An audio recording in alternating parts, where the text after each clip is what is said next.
Nosotros que no somos nadie somos todos. Nosotras que no somos nadie somos todas.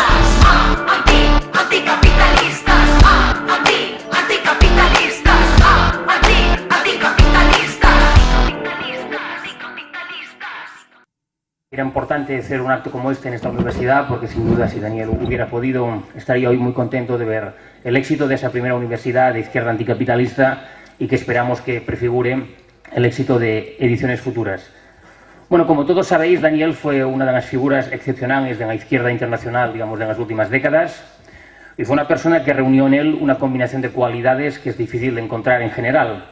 Fue un hombre de acción, un dirigente político y un gran pensador, cuando muchas veces, también dentro de la izquierda, sin querer, de forma lógica, tendemos todos y todas a reproducir una cierta división, digamos, del trabajo. Daniel, de alguna forma, encarnaba una voluntad de combatir esa división del trabajo dentro de la propia izquierda y a lo largo de su propia vida pues hizo facetas militantes muy distintas que poca gente pueden haber acumulado durante muchos años de militancia. Seguramente dedicó en sus años de activismo, en varios momentos se dedicó a temas distintos.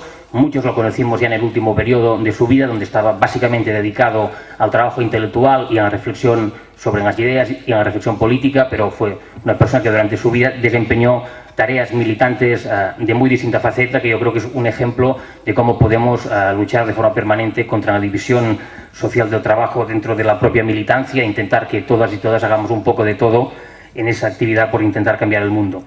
Bueno, Daniel fue una persona que marcó a varias generaciones de militantes, no solo en Francia, sino también en varios países del mundo, y fue una persona que estuvo vinculada muy estrechamente a los avatares de nuestra corriente política desde hace muchas décadas.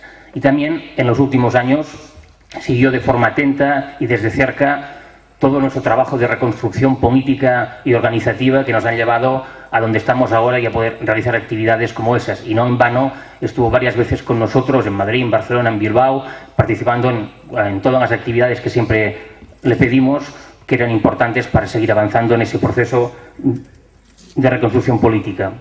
En términos políticos, Daniel fue siempre un izquierdista, un gauchiste, en el mejor sentido del término, y creo que su actividad política, su actividad teórica, siempre tuvieron ese sano toque izquierdista, muy marca de la casa, y que me parece muy reivindicable en los tiempos que corren y que sin duda han dejado una impronta clara en la forma de hacer política que tenemos en izquierda anticapitalista y que seguimos haciendo. Desde los años 90, en realidad ya desde los años 80, Daniel dedicó gran parte de su tarea militante al trabajo intelectual, a la reflexión sobre las ideas. De alguna forma, el origen de esto tiene que ver con la evolución de la coyuntura. A partir de los años 80, Daniel y la gente de su generación por primera vez se encontraron que navegaban a contracorriente, por primera vez frente al avance del neoliberalismo, una vez las esperanzas de los años 60 y 70 iban quedando hacia atrás. De alguna forma, Daniel explica bien en sus memorias, era un momento, en ese punto donde ya las cosas no iban en línea recta hacia adelante, se trataba, digamos, de volver a pensar una crítica al capitalismo, volver a pensar los fundamentos de una política revolucionaria, de alguna forma para, como decía él, entender bien las razones de nuestra actividad y reanimar, reavivar la llama de la pasión por cambiar el mundo que había recorrido, digamos, o por la cual había empezado a militar durante los años 60. Y fruto de esa actividad de reflexión que empezó en los años 80, al final se derivaron un largo listado de libros, una larga obra intelectual que al final tuvo más de unos 30 libros, publicados la mayoría a partir de finales de los años 80 hasta el último momento. Y de alguna forma toda esa larga obra que al final nos legó intenta de alguna forma repensar cómo fundamentar las bases de una política de izquierdas en un mundo cambiante y donde las cosas no iban en la dirección deseada. Es por eso que él intentó, digamos, realizar un trabajo de repensamiento del pensamiento marxista, del pensamiento de izquierdas, y también intentó, yo creo, sobre todo en los últimos años, al frente de la revista Contratemps, buscar un puente de diálogo entre varias corrientes críticas, varias corrientes teóricas, varias corrientes políticas, y buscar también ese diálogo entre tradiciones distintas que es tan importante en un mundo como el de ahora. Su obra más importante, Marx intempestivo, fue publicada en el año 95, en vísperas de las huelgas contra el Plan Juppé, contra la reforma de la Seguridad Social, que fue la primera revuelta contra la Europa de Maastricht y que marcó un inicio de ese nuevo ciclo de lucha de los años 90. Obviamente no hay ninguna relación de continuidad directa entre la publicación del libro y las huelgas. Pero en cualquier caso, en aquel momento, en el año 95, la combinación entre el estallido de las huelgas en Francia, la aparición de varios libros como el de Daniel, la realización del primer Congreso Marx Internacional, marcaba también el inicio de un cierto cambio de época y donde por primera vez en mucho tiempo se podía volver a pensar desde la izquierda de una cierta forma optimista y por primera vez el neoliberalismo era contestado en Francia de forma prematura a escala de masas, prefigurando un movimiento que 4 o 5 años después estallaría a escala internacional. En esa obra, Marx intempestivo, lo que él proponía era una relectura de Marx de forma estimulante, de forma revitalizadora, intentando de alguna forma liberar a Marx de la carcasa en la cual había estado durante muchos años, ¿no? Y él nos ofrecía una lectura de Marx que buscaba o que intentaba romper con el marxismo dogmático a partir de 3 críticas. Él decía la crítica a la razón histórica, a la razón económica y al positivismo científico, ofreciendo una nueva lectura de Marx o una lectura, digamos, que se sitúa en las corrientes que han estado al margen de las ortodoxias dominantes y que intentaba ofrecer ideas estimulantes para repensar una política de izquierdas en el final del siglo XX. Gran parte de su obra intelectual está, de hecho, dedicada a la discusión y a la reflexión sobre el pensamiento y la obra del propio Marx, y no es por casualidad que su último libro, Marx modo de empleo, es precisamente una introducción al pensamiento de Marx. Una introducción que, como él dice, no busca restablecer un Marx auténtico que no existe frente a unas interpretaciones falsas, sino que lo que busca es ofrecer una guía para la lectura de Marx, una especie de interpretación de autor sobre Marx que permita a cada cual sacar sus propias conclusiones de un pensamiento de Marx que, como os decía, no es un punto de llegada, por supuesto, es un punto de partida, de paso obligado, pero que pide ser superado. El pensamiento del Bensa estuvo marcado por autores muy diversos, autores como Marx, Lenin, Trotsky y el Che, por supuesto. La obra del Che y la figura del Che jugó un papel muy importante en la formación política intelectual de Daniel, pero también por autores como Walter Benjamin, Charles Pegou, Juana de Arco, August Blanqui o el último Derrida, lo cual configura un universo de pensamiento bastante particular, ¿no? Por eso Michael Lowy lo ha descrito como un comunista hereje, como alguien que de alguna forma tenía unas influencias intelectuales y políticas bastante variadas. Hay pocos militantes revolucionarios que hayan dedicado un libro a Juana de Arco, por ejemplo, o que hayan, digamos, buscado inspiración para la política revolucionaria en autores habitualmente fuera de los santos o de los iconos que desde la izquierda tenemos habitualmente. Entre esos autores herejes, esos autores en los márgenes, seguramente el que jugó un papel más importante en la formación intelectual de Daniel es Walter Benjamin, del que hemos hablado ya muchas veces en esta universidad, y sobre todo de Benjamin, el Bensa sacó mucho su lectura no determinista de la historia, esa idea que la historia es un camino de en castellano debe llamarse ramificaciones o bifurcaciones, digamos, la idea de que la historia no tiene un sentido preestablecido y que en momentos clave puede girar hacia una dirección o hacia otra. Y ligado a eso, también una concepción no lineal del tiempo histórico. De hecho, la reflexión sobre el tiempo es algo bastante habitual o bastante importante en la obra del Bensa. Él se basaba mucho en la idea de que existe una discordancia de los tiempos, que no hay un encaje mecánico entre las distintas temporalidades de la vida social, entre el tiempo económico, el tiempo político, el tiempo social, el tiempo ecológico. Existe, decía él, una discordancia de los tiempos. Y justamente por eso la política revolucionaria era precisamente el arte del contratiempo, de aprovechar la discordancia de los tiempos para buscar, digamos, las brechas que se abrían en esa no concordancia de las distintas facetas de la vida social. Ligado a esto, una idea muy importante que recorre todo el pensamiento del Bensa es la idea de la resistencia. La idea, digamos, de la resistencia como el punto de partida de una actividad militante. Y él decía, la resistencia nace de la indignación. Uno se indigna, se levanta y luego ya veremos qué hace. Se empieza por la indignación y es esa indignación la que explica el nacimiento de ese acto de resistencia. Y él decía, una resistencia que siempre corre el peligro de ser un poco subalterna a lo que se resiste.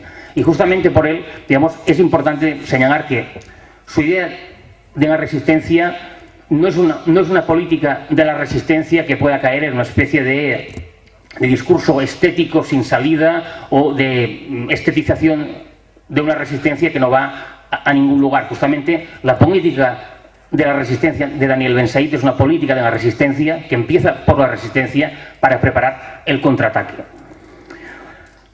De hecho, ligado a eso, yo creo que una forma de entender bien el pensamiento político de Daniel es ver que él consideraba que la actividad militante se regía como por una contradicción muy básica. Por un lado había, la actividad militante se basaba en la certidumbre de su necesidad y al mismo tiempo en la incertidumbre absoluta sobre su resultado.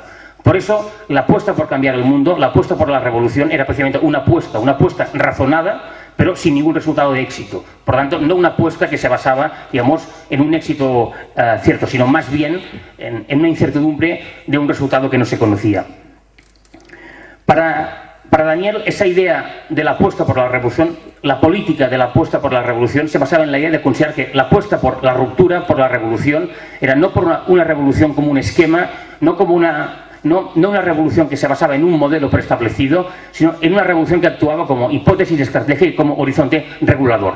Como un horizonte regulador que te permite distinguir lo que es importante de lo que no lo es, la táctica de la estratégica y los principios de los temas circunstanciales. Justamente cuando la política deja de tener ese horizonte regulador de ruptura, uno puede confundirse, los valores caen, los principios también, la táctica se confunde con la estrategia y de alguna forma no queda claro qué es lo que nos acerca y lo que nos aleja a ese horizonte de ruptura. Y hace un par de días hablamos de refundaciones de la izquierda. Seguramente ese horizonte regulador de ruptura no estaría mal que estuviera presente en todos los debates sobre la refundación de la izquierda en ese país. Con ese horizonte de ruptura, con esa hipótesis por la política revolucionaria como horizonte regulador, queda mucho más claro lo que nos acerca y lo que nos aleja de ese horizonte. Y precisamente cuando uno pierde ese punto de vista sobre la ruptura, puede terminar sin darse cuenta en gobiernos, haciendo políticas que francamente tienen muy poco que ver con esa voluntad de cambiar el mundo. Ligado a esto, otra cuestión muy importante de la actividad intelectual de Daniel es la voluntad de reflexionar sobre cuestiones estratégicas. Es decir, desde el momento en que la actividad militante se basa en una apuesta cuyo resultado es incierto, el debate es saber qué es lo que hay que hacer para conseguir los fines que buscamos. Él decía, una resistencia sin victorias y sin perspectivas termina por agotarse, y no hay victoria sin estrategia. Pues justamente la actividad de Daniel Ben Said estuvo solo centrada en intentar repensar una estrategia para la izquierda en el siglo XXI. Y es por ello que participó activamente en los debates del movimiento antiglobalización, con autores como Tony Negri, John Holloway y otros, con los cuales discutió siempre desde el punto de vista de pensar que sus aportaciones al movimiento antiglobalización, aún no estar de acuerdo con ellas, tenían un mérito muy importante, que se ponían otra vez encima de la mesa el debate de qué es lo que hay que hacer para cambiar el mundo. Y eso en sí mismo ya era un elemento importante porque permitía volver a discutir sobre estrategia. Y es por eso que participó activamente en todos los debates del movimiento antiglobalización, justamente intentando aportar propuestas, ideas para repensar una estrategia emancipatoria. Ligado a esa cuestión, hay otro aspecto importante en el pensamiento y en la actividad intelectual de Daniel, que es la preocupación por la memoria, la transmisión y la herencia. Eso también fue otra de las grandes preocupaciones de su actividad intelectual y su actividad militante en los últimos años de su vida. Y quizá no es casualidad que una figura que aparece de forma recurrente en sus libros es la figura del topo. Un poco el topo como figura o como símbolo de esas resistencias subterráneas que no se ven en el día a día, pero que prefiguran, que preparan las rupturas del futuro, ¿no? Él decía, las conspiraciones minúsculas del presente preparan los grandes estallidos del mañana, y por eso el topo es esa figura que de alguna forma encarna esa continuidad en la resistencia en momentos difíciles, en un trabajo que no se ve pero que de golpe irrumpe y provoca los grandes momentos de ruptura. Convertido ya en una autoridad moral e intelectual bastante incuestionable en los últimos años, creo que actuó de transmisor y de puente entre dos épocas y dos generaciones distintas dentro de la Cuarta Internacional y en general dentro de la izquierda anticapitalista europea internacional, haciendo una labor de transmisión que se basaba sobre todo en la habilidad o en la voluntad de intentar hacer lo que él decía, hacer inventario sin liquidación. Él siempre utilizaba una fórmula de Gilles Deleuze, que es decir, se recomienza, se reempieza por el medio, que es una forma de intentar buscar ese equilibrio entre la fidelidad a una tradición y la apertura a lo nuevo y a los cambios. Se trata no de permanecer anclados en una tradición abstracta que no tiene sentido en un momento concreto, pero tampoco de tirar al bebé con el agua sucia, justamente hacer inventario sin liquidación. En los últimos años de su vida, Daniel participó activamente en la creación del NPA, nuevo partido anticapitalista, acompañando el paso de la NCR a ese nuevo proyecto. Poco antes de la creación del NPA, escribía: a medida que se acerca el paso del testimonio entre la Liga y el NPA, nos preguntan de forma insistente a los veteranos fundadores de la Liga si no sentimos un poco de nostalgia al verla desaparecer. Y él decía: yo más bien les diría que tenemos el sentimiento y el orgullo, ¿por qué no?, del trabajo bien hecho, de haber hecho un trabajo durante muchos años que culmina de forma satisfactoria. Y nos sentimos orgullosos del camino recorrido. Un camino, decía, que fue mucho más largo de lo que pensábamos en nuestro entusiasmo juvenil de los años 60, y un camino que resultó mucho más difícil de lo que esperábamos. No fue fácil permanecer revolucionarios sin revolución. Efectivamente, no fue fácil permanecer revolucionarios sin revolución durante tantas décadas, pero Daniel, a diferencia de muchos otros de su generación, no se convirtió en un rebelde arrepentido, sino al contrario, permaneció fiel a su compromiso revolucionario. Precisamente, la última vez que estuvo en Barcelona y en Madrid para participar en actividades de izquierda anticapitalista fue para rememorar el 40 aniversario de mayo del 68. No para una conmemoración chorras y beata sin ningún interés, sino para reivindicar el legado político de mayo del 68 y la utilidad de recordarlo para mirar al futuro. Y justamente polemizar tanto con los intentos de liquidar mayo del 68 como de edulcorarlo y convertirlo en un evento cultural totalmente despolitizado. En su autobiografía, Una lenta impaciencia, señalaba mirando hacia el pasado. Decía: nos hemos equivocado a veces, incluido a menudo, y sobre bastantes cosas. Al menos no nos hemos equivocado ni de combate ni de enemigo. Un combate, creo, para el cual su obra es un valioso y estimulante legado. Él solía definir la obra de Marx como una herencia sin propietarios, sin manual de instrucciones y una herencia en busca de autores. Creo que también así debemos entender la obra que él nos ha legado. En su último artículo, el último escrito que publicó antes de morir, creo que tiene un título que resume a la perfección el sentido del combate político e intelectual de la vida de Daniel Ben Said: Potencias del comunismo. Gracias.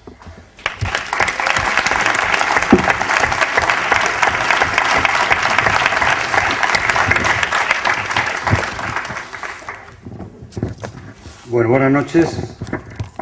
Muchas gracias por estar aquí a estas horas, a pesar de la fatiga del día. Cuando murió Daniel Ben Said, un comentario que apareció con mucha frecuencia entre los amigos era decir que él era el mejor de todos nosotros. Todos nosotros significaba la gente revolucionaria del 68, básicamente. Y el mejor, pues podía significar muchas cosas distintas. Una de ellas es que él había sido capaz de escribir una obra original y arriesgada que transitamos muchos detrás de él y nos permitió comprender fenómenos nuevos de la lucha revolucionaria de nuestra época. Ningún tema le fue ajeno. Nada que tuviera que ver con el desarrollo del pensamiento revolucionario lo evitó. Y la calidad de sus opiniones es equivalente a la audacia de los problemas que se planteaban, a la voluntad de debate, a la voluntad de interpelar a los clásicos y de poner sobre la mesa acuerdos y desacuerdos con sus contemporáneos, a salir y despreciar toda esa bobería posmoderna de los rosarios de preguntas sin respuestas. Yo querría aprovechar este rato aquí con vosotras y vosotros para invitaros a leer a Daniel, pero invitaros a una lectura amistosa y cercana.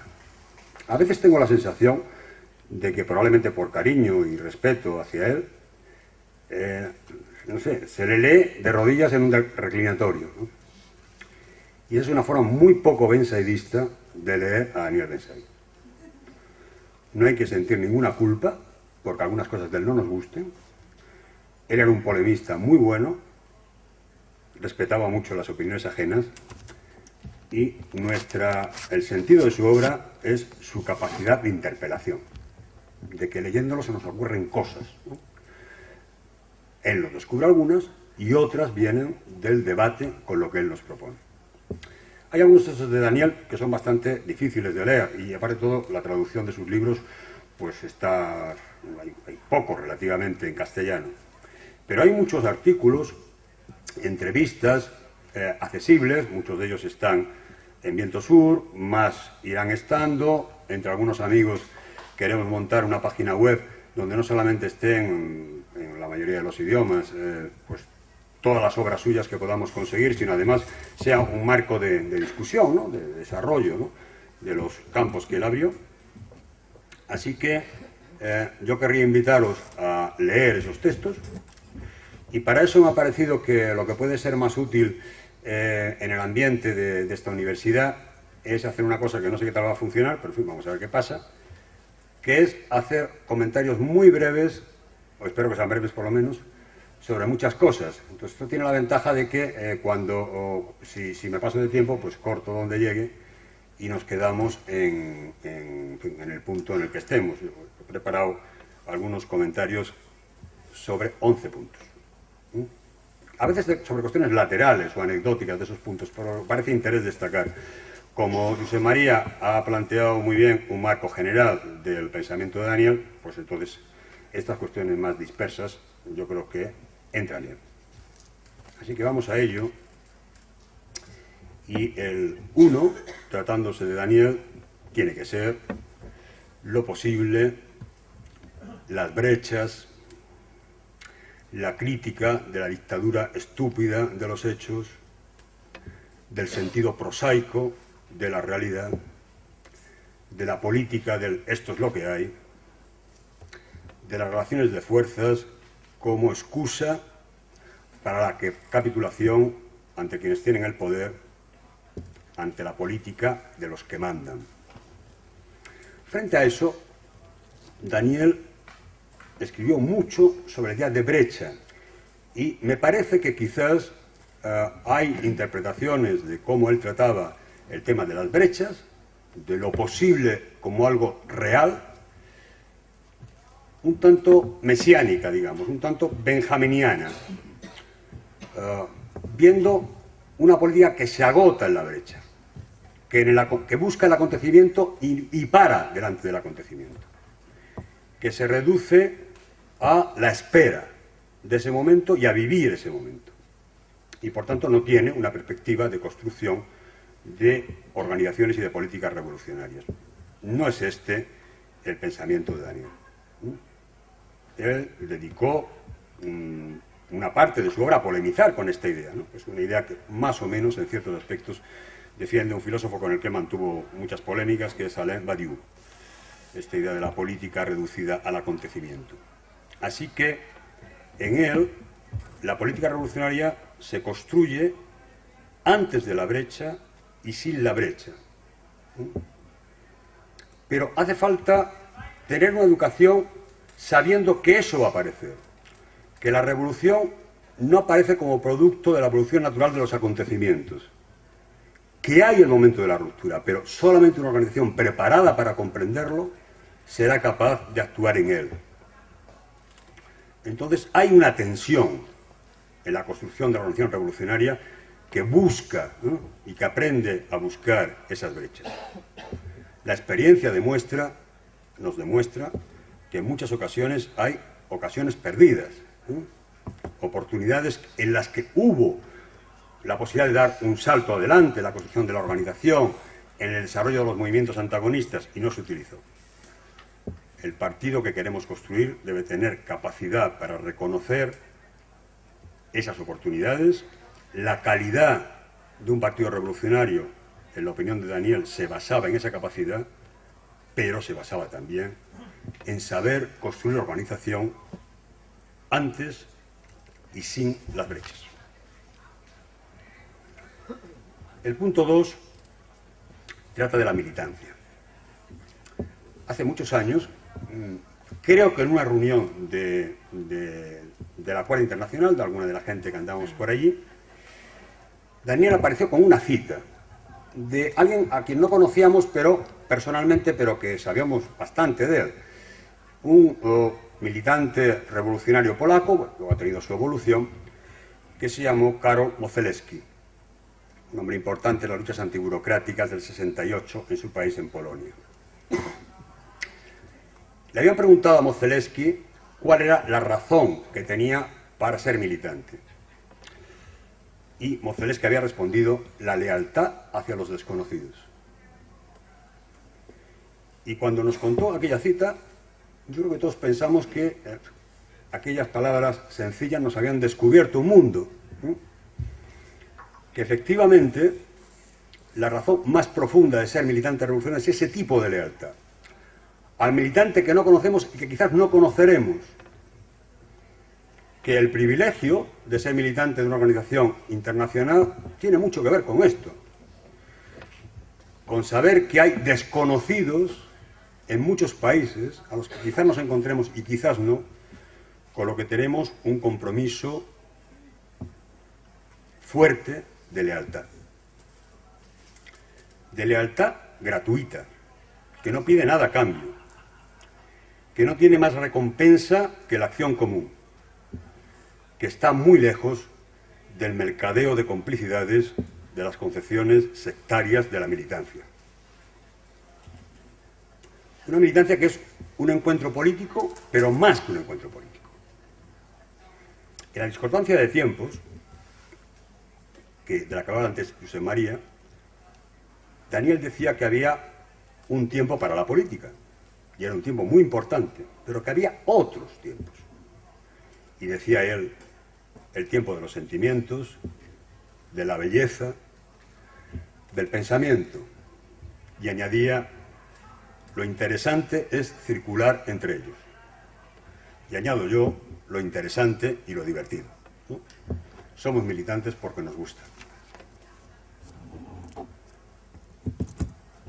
El punto 3 es la herencia. He hablado también de este tema antes Josep María. Daniel criticaba la idea de la herencia como legado, como doctrina, como algo construido, depositado en un baúl. Y decía: la herencia es lo que hacen los herederos. Pero en cambio, la transmisión tenía un papel importante en la construcción del proyecto revolucionario. ¿Por qué lo tenía?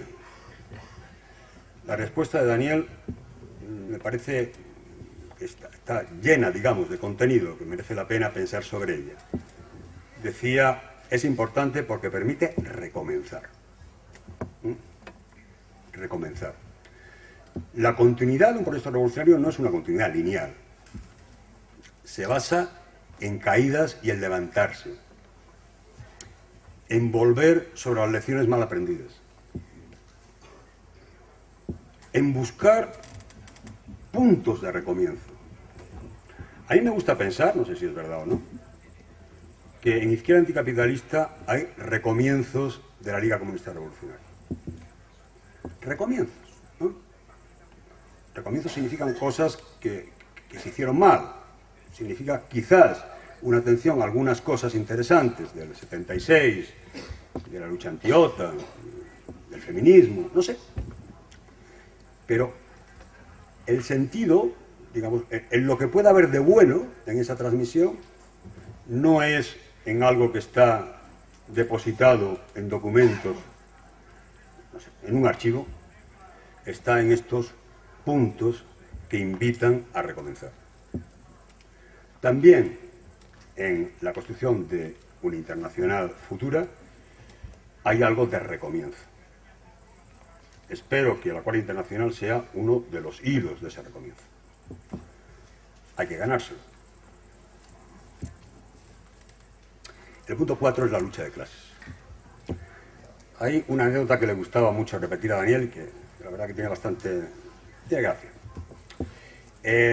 Una de las más grandes novelistas francesas es Marguerite Duras, una figura enorme, ¿no?, de la literatura francesa. Que, por cierto, en su casa estuvo Daniel acogido cuando después del 68 vino la represión. Tuvo el detalle de acogerlo en casa. Es un tipo de intelectual que no conocemos por aquí, ¿no? Que son capaces de meter en casa a un revolucionario perseguido. Bueno. Entonces, Marguerite Duras es un personaje bastante particular y en un gran programa de la televisión francesa, de estos que tienen audiencias millonarias, el periodista que la entrevistaba le preguntó: oiga, ¿y cuál cree usted que es el problema fundamental de la sociedad en la que vivimos, pero a la que se presta poca atención?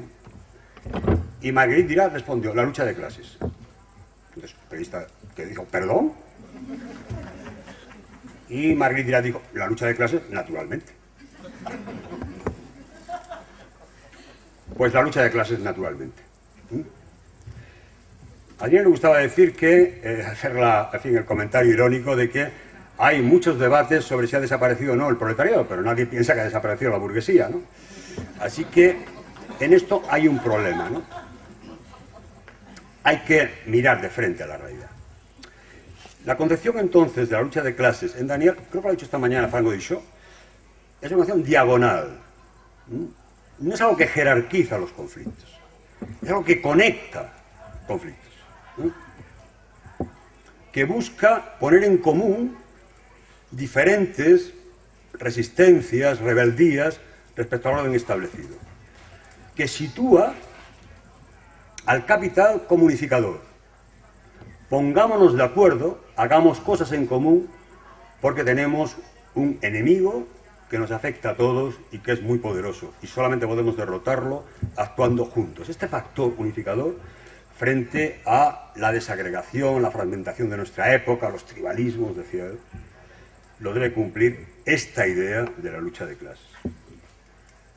Estamos en vísperas de una huelga general. Esperemos que sirva para que vuelva a tener un papel central en este país la cuestión social, la lucha de clases. Entonces, será muy importante que tratemos de ver en ella, se ha discutido esta tarde ampliamente del asunto, esos elementos diagonales, ¿no? Esas propuestas, esos enfoques, esas relaciones que conectan, ¿no? Que permiten comprender lo que se comparte, ¿no? Frente a ese enemigo que puede ser también un factor de unificación.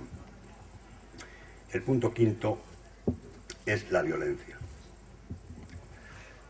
La gente revolucionaria del 68, por razones que tienen que ver con la época, la lucha colonial, la lucha contra el franquismo, el guevarismo, el Che, teníamos una fascinación por la violencia.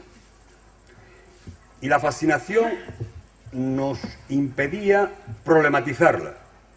Como mucho, consideramos que había un problema entre violencia minoritaria, violencia de masas, pero sobre todo en nuestra corriente, la idea de situar la estrategia sobre bases insurreccionales, pues planteaba en el centro, ¿no?, un ejercicio de masas de la violencia y considerar que ahí había pocos problemas.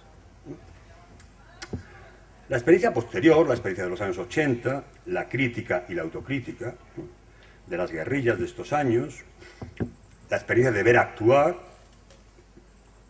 a organizaciones militares, nos llevó a plantear que era muy problemática el ejercicio de la violencia.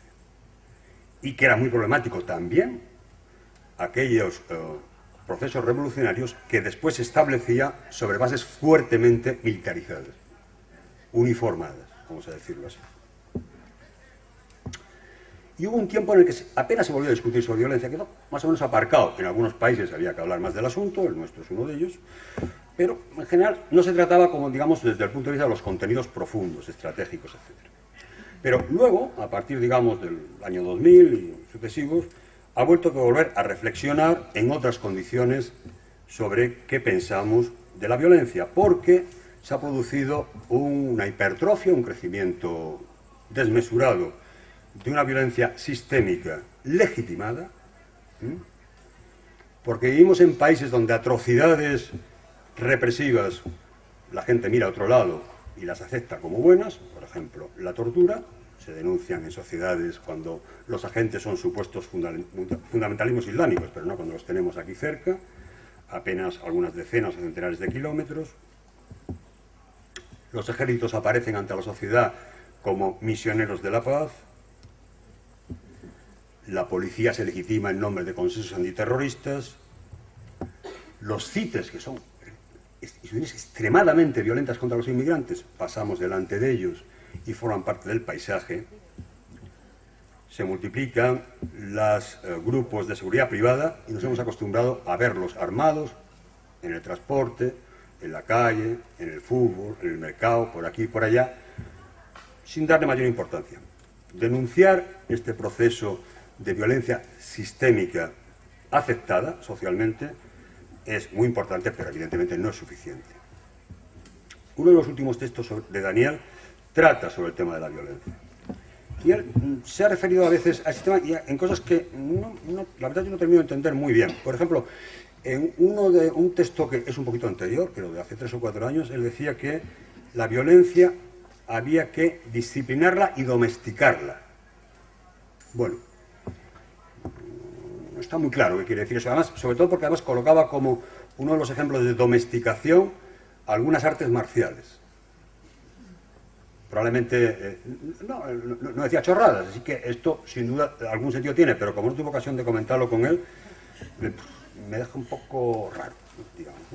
Eso sí, él planteaba una crítica muy fuerte, y algo tiene que ver con discusiones que hemos tenido aquí hace un rato, a la violencia como espectáculo que no tiene carga subversiva. O sea, cuando se plantea ejercicio de acciones violentas vinculadas a proyectos revolucionarios, lo que hay que buscar es su contenido subversivo. Hacer espectáculo de violencia es muy fácil. Puede resultar agradable, pero eso no introduce la violencia, actos de violencia con sentido de perspectiva revolucionaria. Pero finalmente, el lema que él propone en ese artículo es politizar la violencia. Bueno, pues probablemente será lo que haya que hacer para ser capaces de criticar la violencia ejercida por otros, por otras organizaciones. El ejercicio de politización sirve, nos permite entender bien y criticar qué es lo que falta y qué es lo que sobra en acciones de organizaciones militaristas, pero para incluir en un proyecto nuestro, para permitir dialogar o tomar en consideración posiciones no violentas vinculadas a la desobediencia civil, no. Me parece que en esto tenemos un problema, uno de esos puntos en los cuales Daniel ha conseguido abrir una puerta, pero empujarla y ver lo que hay detrás nos corresponde a nosotros. El punto 6 es la política del oprimido. Una buena parte de su trabajo teórico estuvo destinado, lo ha planteado también Josep María, a buscar, a recuperar, a construir una idea de la política alternativa a la política establecida. Y claro, partió de Marx y buscó lemas, ¿no?, en Marx que dan algunas pistas. Lemas interesantes, por ejemplo, la política consistiría en la actividad concreta y en su memoria crítica. Está muy bien esto, ¿no? O sea, la idea de que la memoria crítica de lo que hacemos forma parte de nuestro proyecto político, parte necesaria. Otras veces las fórmulas me parecen más ambiguas. Por ejemplo, dice, la política marxista es la política de las coyunturas propicias y las decisiones y los acontecimientos.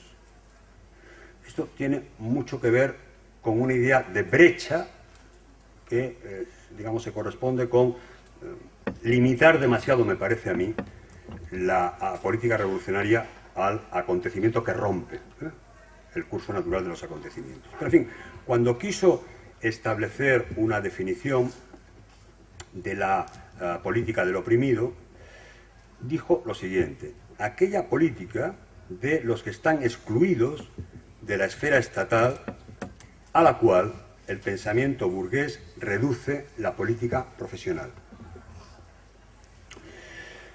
No sé yo si esta fórmula es convincente. A mí me parece que hay un riesgo en eludir de la política revolucionaria, de la política del oprimido, los aspectos institucionales. No creo yo que se pueda decir que los oprimidos están excluidos de la esfera estatal. En nuestro tiempo, en nuestra época, ahora aquí. Que sean totalmente exteriores al Estado. No lo veo yo así. Precisamente porque no lo son, la capacidad de presión, de influencia, de dominación de los estados sobre ellos sigue siendo muy grande. Hay que incluir, no digo que en eso estuviera en contra de Daniel, ni mucho menos, pero no es una cosa que haya desarrollado mucho. Hay que incluir en la política revolucionaria qué hacemos, qué política seguimos respecto al mundo institucional. Dicen los colegas del bloco que hay que saber hacer guerra de movimientos a las instituciones.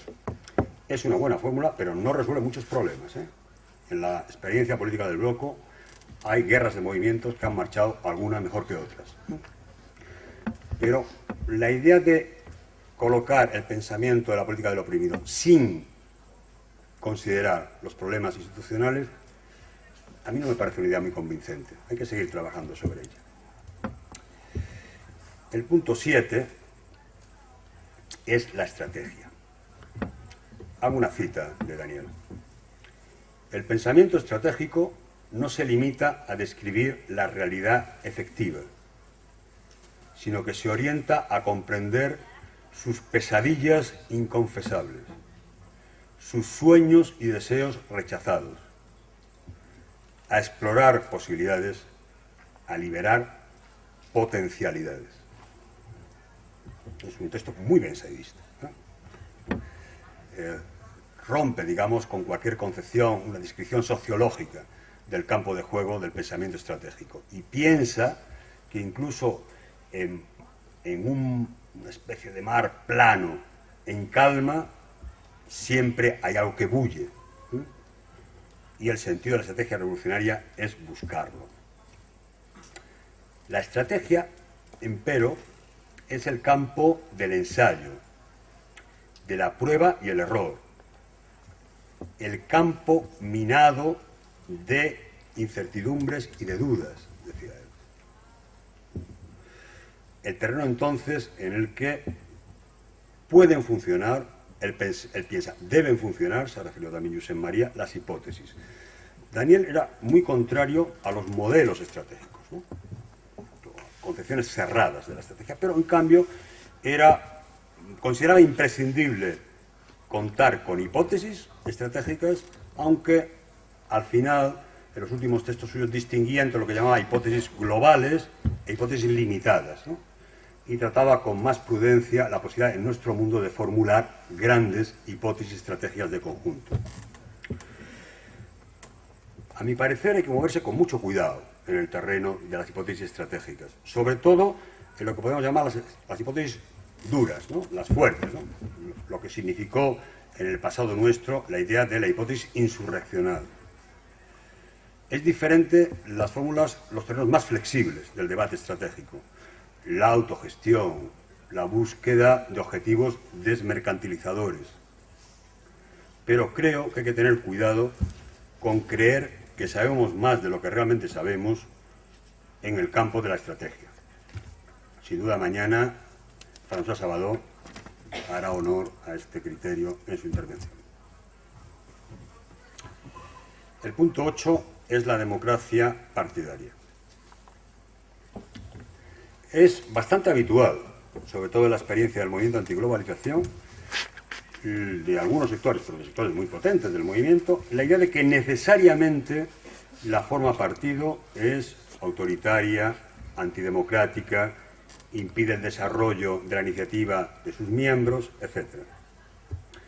Frente a este criterio, Daniel, con mucha fuerza y con mucha razón, planteó que el partido democrático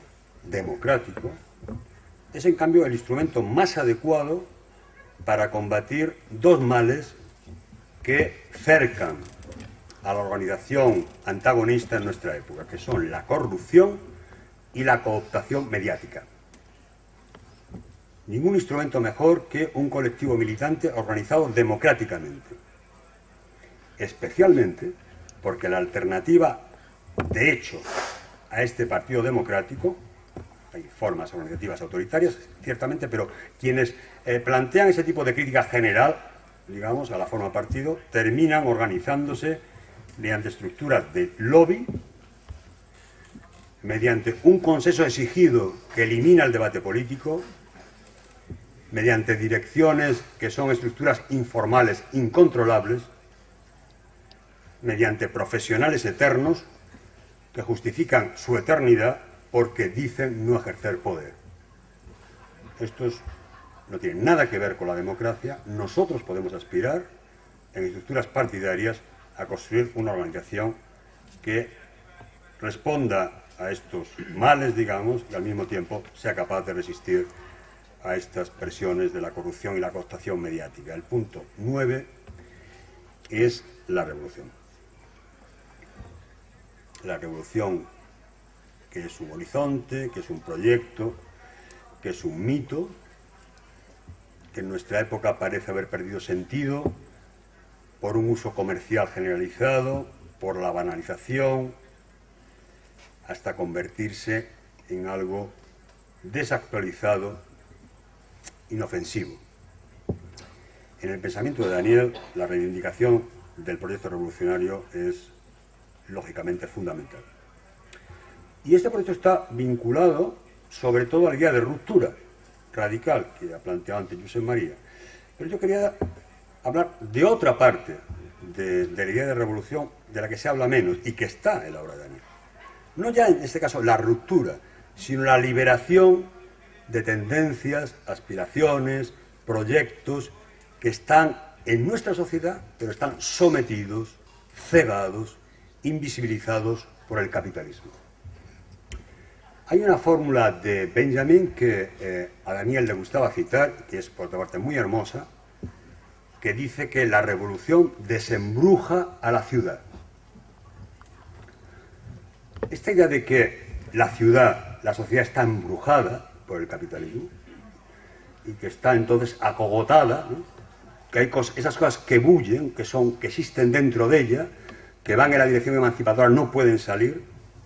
Ahí tiene una tarea que realizar el proyecto revolucionario, enramando procesos de resistencia y de lucha que están dispersos, que se desconocen, desanudando, decía Daniel, bloqueos con los que tropiezan las luchas y las aspiraciones sociales, planteándose finalmente que la fuerza más grande que puede empujar a la gente a adherirse al proyecto revolucionario es la aspiración a vivir radicalmente de otra manera.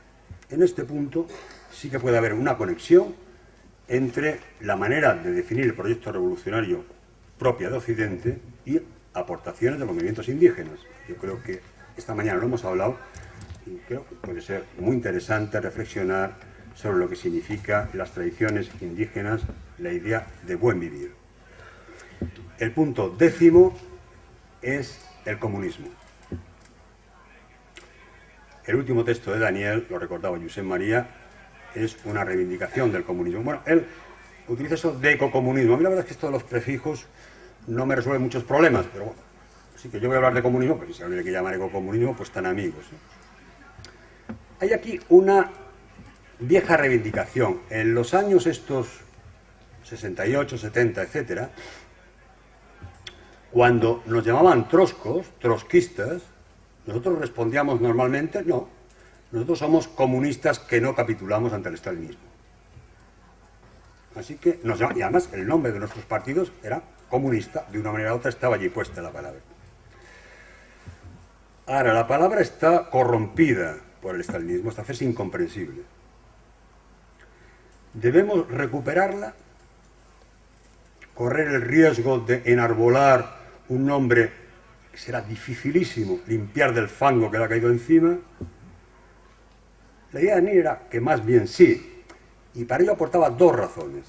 Por una parte, que es la idea que mejor expresaba nuestra aspiración a constituir un proyecto de sociedad sobre bienes comunes, y por otra parte, planteaba que finalmente el Partido Revolucionario es lo que llamaba un comunismo de pensamiento. Es una forma de crear espacios comunes, compartidos en el terreno de las ideas.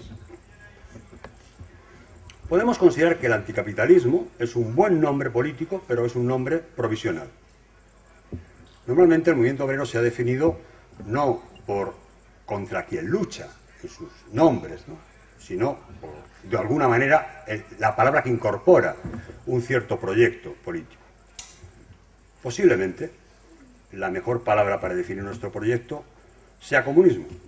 Pero hay otra posibilidad, es atender a una expresión que me gusta mucho de Jorge Riesman y esperar hasta encontrar las palabras que digan lo que no sabemos.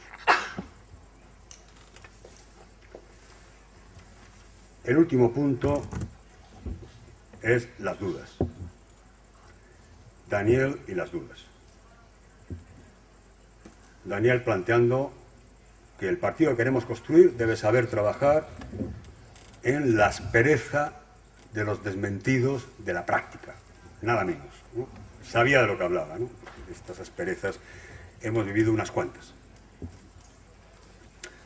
Planteaba la pasión del descreimiento, nada menos. Nos recomendaba prescindir de las certezas. Pero a la vez teníamos que construir un compromiso sin certezas. ¿Y cuál es el fundamento en estas condiciones del compromiso? ¿Cuáles son nuestras convicciones? Yo creo que en la obra de Daniel hay fundamentalmente dos. El primero es la irreconciliabilidad con el capitalismo. No tenemos nada en común con él. Nada ocurrirá que nos reconcilie con él. Y el segundo es el rechazo radical de ese dogma de que el capitalismo no puede ser derrocado, de que en esta época ya no puede haber alternativa al capitalismo, de que la historia ha terminado. La política prima sobre la historia, decía Benjamin, y repetía muchas veces Daniel. Rechazamos entonces totalmente la idea del no hay alternativa. No sabemos gran cosa de la alternativa.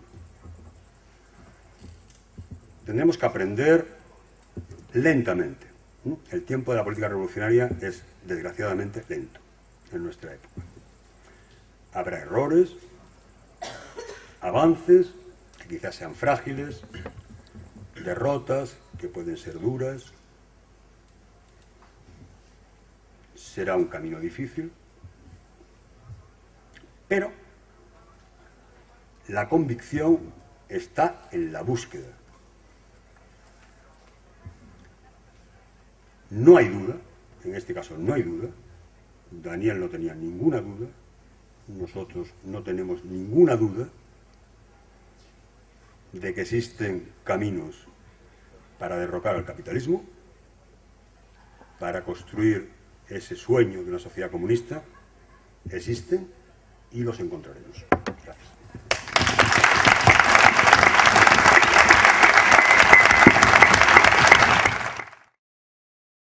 Del pasado hay que hacer añicos, legión esclava en pie a vencer. El mundo va a cambiar de base, los nada de hoy todo han de ser. Agrupémonos todos en la lucha final.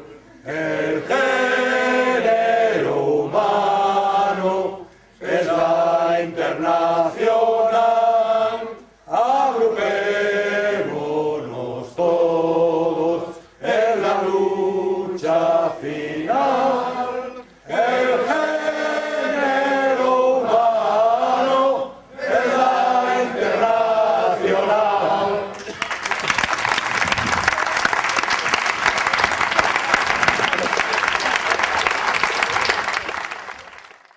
Nosotros que no somos nadie somos todos. Nosotras que no somos nadie somos todas.